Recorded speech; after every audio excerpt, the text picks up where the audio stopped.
많은 사람들이 경제학 채널이라든지 유튜브라든지 이런 걸 보면은 전부 다 바둑을 배우고 있는 거예요. 경제가 어떻다, 스태그플레이션이 어떻다 이걸 배우고 있는 거고 바둑을 배우고 난 다음 오목을 뜨면서 자꾸 지는 거예요. 네. 자꾸 바둑을 공부를 하는 거예요. 그래서 나는 왜 안 되지? 안 되는 게 당연하죠. 작가의 만남, 폭락적인 햄버거는 있다. 우리 강준혁 작가님과 함께 할 텐데요. 제가 알기로는 중국 통리신데 뭐 세계사, 국내 역사, 근현대사 뭐 꽉 잡고 계시는데 또 주식에는 그 누구보다 왕이시지 않습니까? 그래서 많은 분들이 궁금해하시는 그 내용을 제가 좀 뽑아봤습니다. 네. 그래서 그거에 대한 답변을 한번 해줄 수 있는 시간을 가져볼까 하는데요. 첫 번째 질문부터 가도 될까요? 예, 이번 시간 한번 보시면은 주식에 대한 마인드가 완전히 바뀔 겁니다. 아마 우리 MC님도 주식을 이렇게 해야 되는구나 이런 깨우침에 그런 시간 한번 가져보도록 사실 하겠습니다. 저는 지금 깨우침이 굉장히 필요한 사람이에요. 예, 많이 깨우쳐 드리도록 하겠습니다. 좋습니다. 그럼 저희가 질문을 몇 가지 뽑아봤는데 첫 번째 질문부터 한번 가보도록 하겠습니다. 첫 번째 질문은 네이버랑 엔비디아가 마이너스 40% 손실입니다.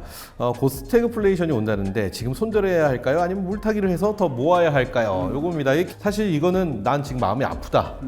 하지만 스태그플레이션이 온다는데 요거 물타기를 해서 네이버와 엔비디아에 대한 좀 기대를 가져봐도 되겠느냐. 뭐 이쪽 기술주나 이런 쪽에 대한 전망이 궁금하신 것 같은데.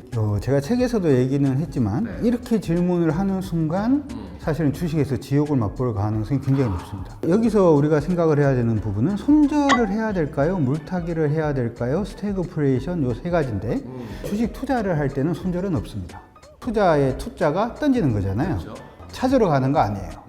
매매하고 트레이딩하는 건 뭐죠? 매매하는 것은 매수하고 매도를 하는 거죠. 매수하고 매도를 할 때는 손절이 필요해요. 하지만은 투자할 때는 손절이 필요 없습니다. 지금 만약에 스태그플레이션이 네이버하고 엔비디아가 망할까요? 안 망할까요?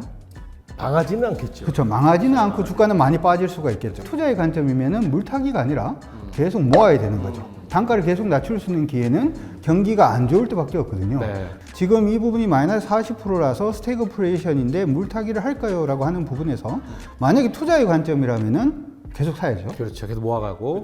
만약에 이게 주식 매매의 관점이면은 일단 첫 번째 마이너스 40%까지 놔두는 거는 굉장히 잘못된 겁니다. 어떤 이제 투자 명인이 이런 얘기를 했어요. 개인 투자자가 주식 매매에 있어서 실패하는 가장 큰 요인은 정보 아닙니다. 지식 아닙니다. 가장 중요한 건 뭐냐 하면은 내가 질 수 있는 리스크 이상으로 리스크를 지면은 파산이 오기 시작을 합니다. 그러니까 주식에서 매매도 역시 마찬가지. 매매를 한다라고 하는 부분에서는 리스크 관리가 무조건 필요한 거고 책에서 제가 뭐라고 적어놨냐 하면 자산 대비해서 보통 리스크는 5% 이상 지지 마라. 이렇게 얘기를 해놨는데 1000만 원에 10%면 100만 원이니까 5%면 50만 원 정도 되잖아요. 매매를 할 때 우리가 이제 매수 가격이 있고 손절 가격이 있잖아요. 그럼 거기에 만약에 그게 5%다. 그럼 5%를 50만 원에 맞춰서 투자를 하는 거예요. 그러니까 5%가 깨져서 손절을 하더라도 50만 원만 잃고 게임이 끝나는 거예요. 근데 내가 한번 생각을 해봤더니 나는 50만 원 잃어도 이게 가슴이 쿵쾅거려서 안 돼요. 그러면은 그 포지션 자체를 25만 원, 20만 원으로 낮추는 거예요. 줄이면 된다. 네, 줄이면 되는 거고, 요거는 쉽게 생각을 하면은 원래 이제 내가 이제 주식을 사려고 하는 금액이 있을 거잖아요. 내가 주식에 얼마를 투자해야겠다는 그렇죠. 그 금액하고 그 퍼센티지하고 손절하려고 하는 25만 원에 맞추는 그 수식만 여러분들이 생각을 하셔가지고 투자를 하시면 종목이 아무리 흔들리더라도 사실은 매매하기 쉽고요. 그 다음에 여기 마이너스 40%가 되는 가장 주된 이유는 뭐냐 하면은 이거거든요. 우리가 주식 투자를 좀 할 때 처음 할 때는 아무것도 몰라요. 그렇죠? 그래서 얘기를 들어보니까 한 20일 이동평균선 안 깨지면은 홀딩해도 된다. 뭐 이런 얘기를 듣고 이제 시작을 하는 거죠. 그래서 주가가 계속 가면 좋은데 만약에 안 가서 깨잖아요. 깨면은 그 사람이 팔 수 있다 없다? 못 판다. 못 팔아요. 왜 못 파냐 하면 20일 이동평균선이 깨졌을 때 이렇게 손실이 클 줄 난 몰랐어요. 내가 1000만 원 가지고 투자하는데 200만 원 정도 손실이 나 있으면 이게 깬다고 팔 수 있나요? 못 팔거든요. 내가 질 수 있는 리스크 자체가 몇 프로가 되는지를 생각을 해서 투자하는 게 좋고 이걸 정리를 해서 얘기를 하면은 내가 지금 투자를 할 거냐 매매를 할 거냐에 대해서 여러분들이 굉장히 고민을 한번 해보시는 게 필요해요. 요즘 시장이 너무 안 좋으니까 주식을 이제 모아야 된다. 지금 찬스다. 찬스다. 이렇게 얘기를 하는 건데 그건 경제학자들 얘기고. 그 전문가 얘기는 다른가요? 아니요. 개인 투자자 얘기는 다르다는 거죠. 예를 들어서 증권사 펀드 매니저는 펀드 자금이 매달 들어와요, 안 들어와요? 들어오잖아요. 주식 사라고 들어오잖아요. 안 좋아도 사야 되고 좋아도 사야 되고. 주식을 산다라고 해서 내 생계가 위협을 받는다, 안 받는다? 안 받죠. 근데 개인 투자자의 경우에는 사고 난 다음에 밀려서 전세자금이 돌아오네. 전세자금 뽑아서 한번 샀어요. 샀는데 한 번 더 밀려요. 그럼 펀드 매저는 계속 살 수 있지만 개인 투자는 그 다음 뭘로 사요?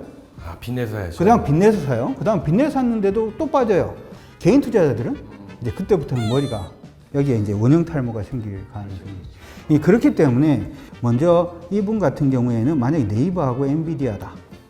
기본적으로 투자의 관점이라면 지금부터 월급의 10%가 됐든 15% 계속 모으셔도 관계없습니다. 어차피 오릅니다. 마이너스 40%를 생각하지 말고. 그렇죠. 그런 거고 이게 만약에 매매면은 저는 손절하는 게 맞다라고 생각을 합니다. 그러니까 40% 손절이 중요한 게 아니라 이건 문제는 뭐냐 하면 내가 매매를 내가 할 줄 아느냐 할 줄 모르느냐의 문제이기 때문에 만약에 매매를 해서 마이너스 40%면 일단은 스탑. 공부를 하시는 게 맞고 투자의 관점이라면 아무 생각 없이 모으시는 게 맞고 이렇게 구분을 조금 하셔가지고 보시는 게 좋고 깔끔하네요. 책이 깔끔하게 나왔습니다. 책 안에 이걸 구분하는 방법에 대해서도 제가 쭉 설명을 해놨으니까 보시면 아마 도움이 되실 것 같습니다. 이 첫 번째 질문 굉장히 좀 깔끔하게 정리해 주셨었는데 이것도 인상적이에요. 스태그플레이션이 온다라는 거. 지금 왔다라고 뭐 저희가 볼 수도 있는 상황인데 전문가들은 지금이 모아야 될 때다. 하지만 이분은 매매일지 그렇죠. 그렇죠? 이게 투기일지, 투자일지 요거에 대한 선택을 잘 하신다면 그리고 좀 버텨주시면 되는다 이렇게 정리하면 될까요? 예, 그리고 하나만 부가적으로 설명을 해드리면 이게 생각을 하셔야 되는 게 바둑판이 있고 바둑 알이 있어요. 네네. 두 사람이 앉아서 자꾸 뭘 하고 있는 거예요. 이 사람들은 바둑을 두고 있을까요? 오목을 두고 있을까요? 그럼 모르죠. 들여다봐야 자세히 들여다봐야 봐야죠. 아는 거잖아요. 네. 근데 요즘 경제학이라든지 투자라든지 하는 부분은 사실은 좀 큰 그림이죠. 그렇죠. 그러니까 이건 투자인 거예요. 바둑을 배우고 있는 거죠. 그런데 실질적으로 매매를 한다라고 하는 것은 오목을 두고 있는 거예요. 네. 빨리빨리 게임이 끝나는. 그렇죠. 그렇죠. 근데 많은 사람들이 경제학 채널이라든지 유튜브라든지 이런 걸 보면은 전부 다 바둑을 배우고 있는 거예요. 경제가 어떻다, 스태그플레이션이 어떻다 이걸 배우고 있는 거고 바둑을 배우고 난 다음 오목을 뜨면서 자꾸 지는 거예요. 네. 자꾸 바둑을 공부를 하는 거예요. 그래서 나는 왜 안 되지? 안 되는 게 당연하죠. 구분을 하는 거는 굉장히 중요합니다. 이 부분은 제가 몇 번을 강조해도 굉장히 중요한 부분이니까 그렇게 생각을 하셔가지고 보시면 좋을 것 그 같습니다. 내용도 근데 들어있나요 그러면?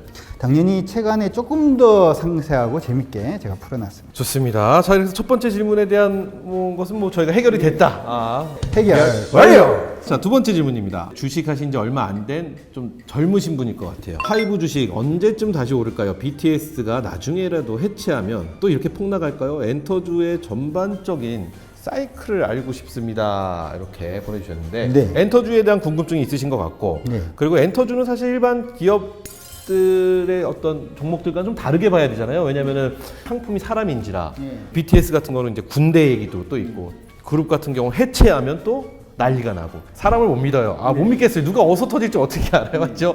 자, 이분도 그런 고민이실 것 같아요. 어떻게 보시나요? 일단 엔터주 BTS니까 빅히트 하이브 주식은 언제쯤 다시 오를까요? 일단은 엔터주는 스태그플레이션 지금 시점에서 무조건 봐야 돼요. 그렇죠, 핫하죠. 네. 이게 왜 핫하냐 하면 지금 시장에서 막 금리 올리고 난리가 나죠. 그렇죠. 인플레이션을 잡는다라고 해서 금리가 올라가는데 뭐하고 비슷하냐 하면 MC님한테 빵 하나 사주시겠어요? 얘기를 했더니 MC님이 좋아요 이렇게 얘기를 해서 2,000원을 딱 드렸단 말이죠. 빵 사러 가는 사이에 빵이 4,000원 되는 거예요. 이게 인플레이션이거든요. 네, 그렇죠. 원래는 원재료라든지 하는 부분을 가지고 뭔가 제품을 만드는 모든 사업들은 실적을 가늠할 수가 없어요. 자, 근데 엔터주는 가수가 노래하는데 무슨 철강이 들어갑니까? 사람이 하는 일이잖아요. 열정페이만 있으면 됩니다.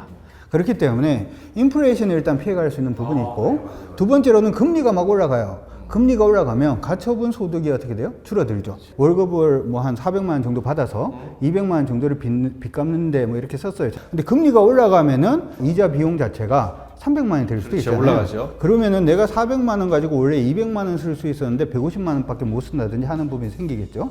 자, 그러면은 스트레스 받는데 돈이 있어요, 없어요?